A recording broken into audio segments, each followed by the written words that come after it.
Barranquilla, un saludo de corazón, abrazo a todas las personas que están aquí hoy. He preparado hoy una intervención para responder a la grave afrenta, a la violación aberrante de los derechos del pacto histórico por parte del Consejo Nacional Electoral.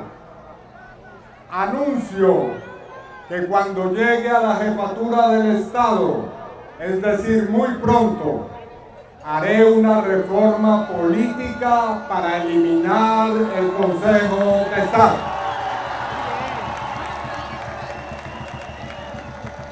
La intervención que voy a pronunciar lleva por título Junto al pueblo en resistencia y en la esperanza.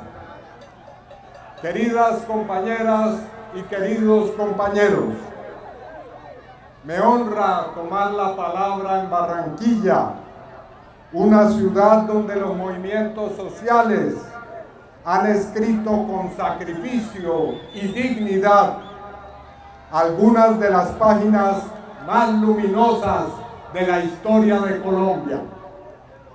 Barranquilla es tierra de luchas. Aquí hace más de un siglo comenzaron a organizarse los trabajadores del ferrocarril, los braceros del río Magdalena, los obreros de Puerto Colombia. Aquí nació desde temprano una conciencia de justicia y equidad social.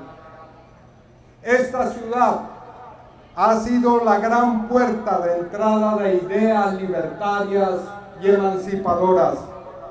Por Barranquilla circularon pensamientos progresistas, liberales, de izquierda, que nos han permitido enriquecer nuestra visión sobre la realidad y sobre el país. Aquí se levantó la Universidad del Atlántico como un bastión democrático,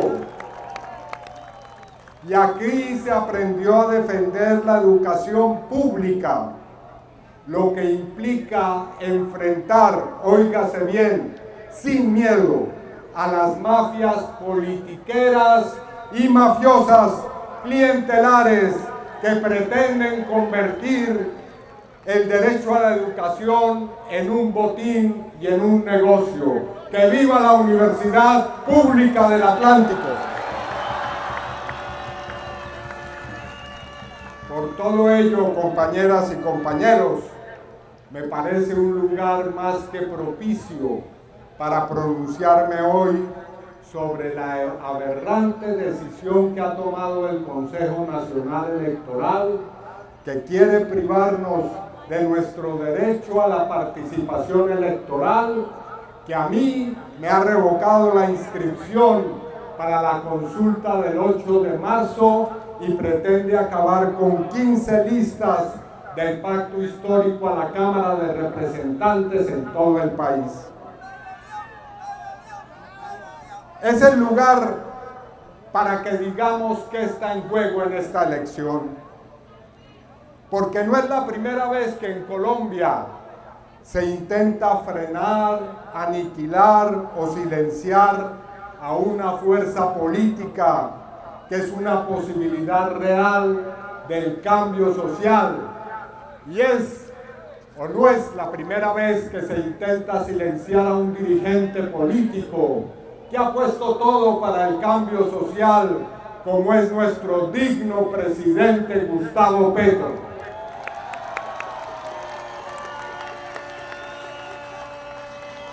Nuestra historia es dolorosamente clara.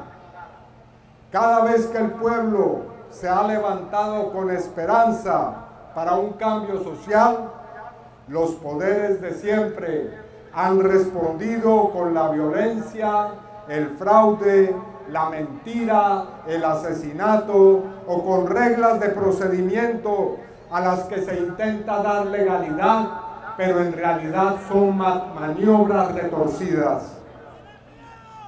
Así se explica ¿Por qué las transformaciones en Colombia han sido tan difíciles en el tiempo? Lo que ocurrió, por ejemplo, en diciembre de 1928, cuando el incipiente movimiento sindical aquí en la costa Caribe comenzaba a lograr la resistencia contra la compañía estadounidense United Fruit Company, y cuando fueron masacrados los trabajadores de esa compañía en un episodio que conocemos como la masacre de las bananeras. Por eso, cuando campesinos e indígenas se levantaron para organizar su tierra en cooperativas agrícolas, en resguardos, se desató la gran violencia para consolidar el latifundio. Por eso, cuando Jorge Eliezer Gaitán apareció como la voz del pueblo, la esperanza de una Colombia distinta, fue asesinado en las calles de Bogotá el 9 de abril de 1948. Por eso instauraron la criminalidad de Estado, la tortura, la desaparición forzada, el exilio político, la criminalidad estatal contra los opositores. Por eso crearon los aparatos paramilitares, para evitar que los líderes sociales y las comunidades se opusieran al despojo de tierras y a la estrategia de control territorial de los grandes latifundistas, también en la costa Caribe, por supuesto.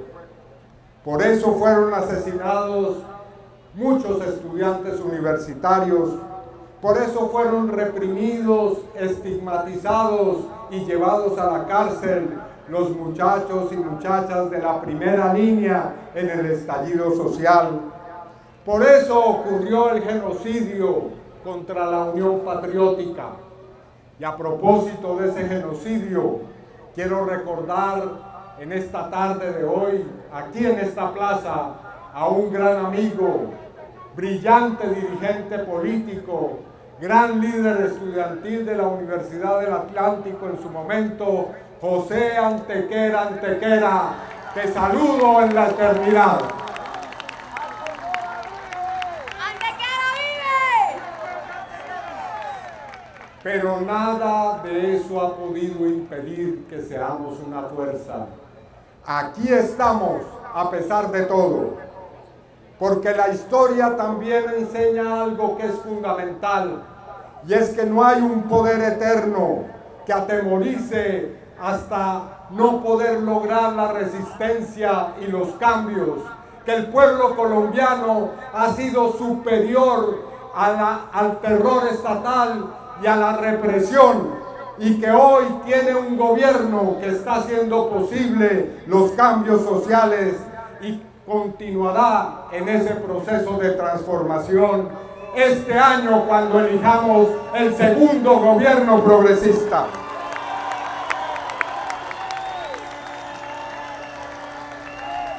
En mi caso personal, compañeras y compañeros, toda mi vida política he enfrentado la persecución de las maneras más diversas y dolorosas. He conocido el exilio en varias oportunidades. He tenido que abandonar mi país y vivir años lejos de él para preservar mi vida y la de mi familia. Durante muchos años, nuestro hogar fue sistemáticamente allanado por organismos de seguridad del Estado. Mi madre y mi padre fueron capturados en múltiples ocasiones.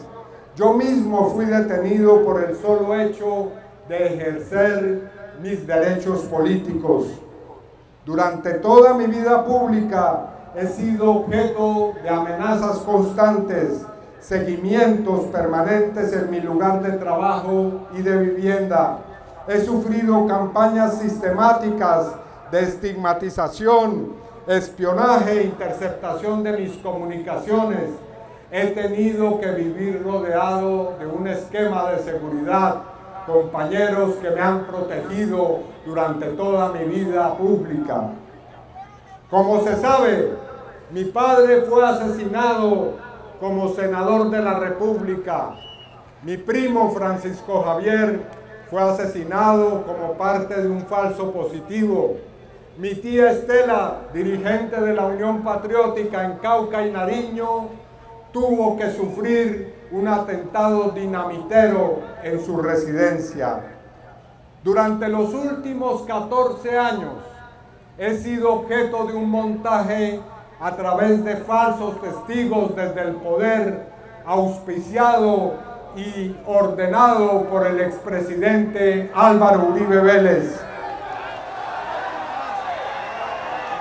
Y nada de eso, óigase bien, ha podido silenciarme. Nada de eso ha hecho que defeccione de la lucha social y popular. Nada de eso me irá a hacer desistir de ser el presidente de la República en estas elecciones. Así que la decisión de ayer del Consejo Nacional Electoral no es más que un hecho en una larga cadena de persecución criminal en contra mía y en contra del pacto histórico.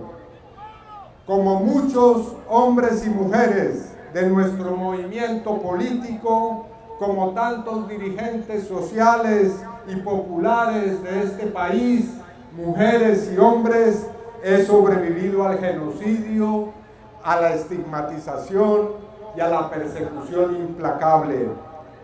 Y aquí sigo de pie, listo para triunfar en primera vuelta el 31 de mayo de este año.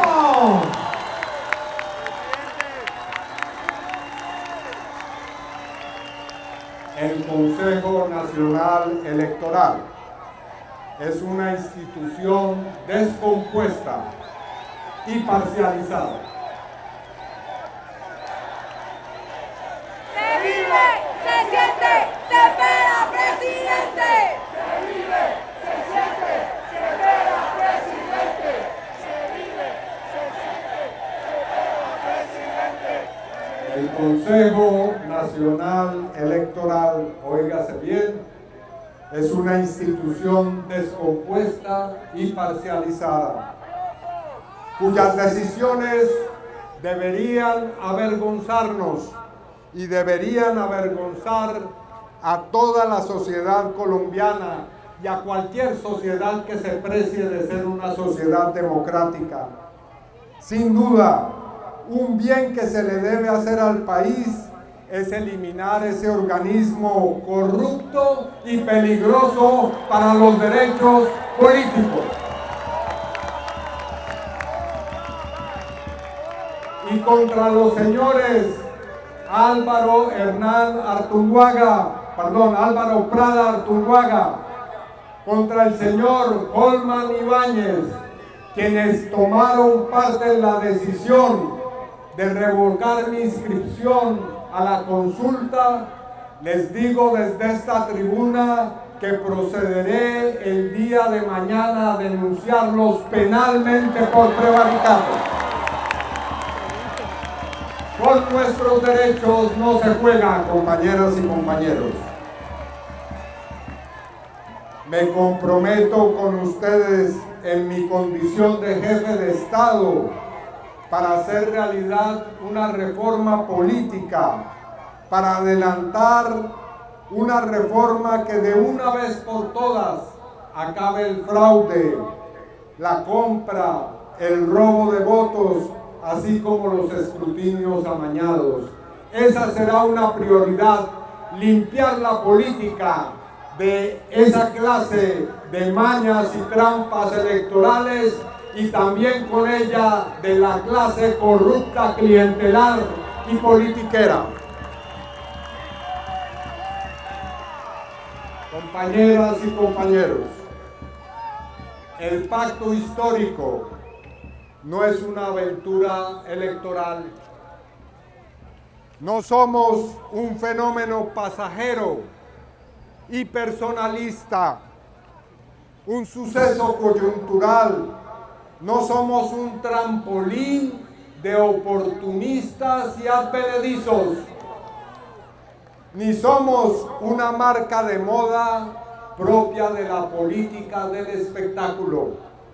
El pacto histórico es la condensación de un largo y denso camino que ha recorrido nuestro pueblo, sembrando con luchas, actos de entrega, generosidad y enormes sacrificios las conquistas para el pueblo colombiano. El pacto es parte esencial de la historia viva del movimiento social, de los movimientos políticos y los partidos de izquierda, de los demócratas y los progresistas, que han entregado sus vidas y sus luchas para forjar el camino del cambio. El pacto histórico, óigase bien, no se entrega, ni se vende, ni se arrodilla. Es la dignidad de nuestro pueblo, compañeras y compañeros. He sido elegido candidato del pacto histórico y para ello recibí el mandato de más de 2.700.000 personas que participaron en nuestra consulta el 26 de octubre de 2025. Les hago un llamado a que no permitamos que nada ni nadie divida el pacto histórico. Les hago un llamado a consolidar nuestro proyecto político, a asumir con entusiasmo esta etapa de nuestra campaña electoral, a neutralizar toda expresión de oportunismo político y de aprovechamiento personal de los golpes que intenta darnos la extrema derecha. Les hago una invitación a defender nuestro proyecto con la movilización serena y firme de toda nuestra fuerza, que hoy es la más poderosa e influyente en Colombia.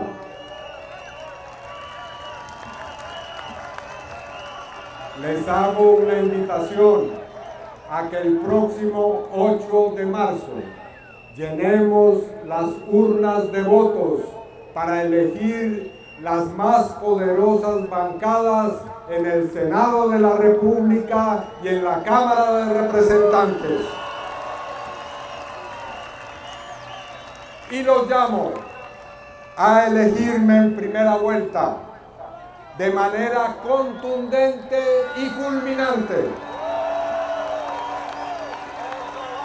a que le demostremos a nuestros adversarios y a la extrema derecha que a nuestro pueblo no podrán vencerlo con trampas electorales.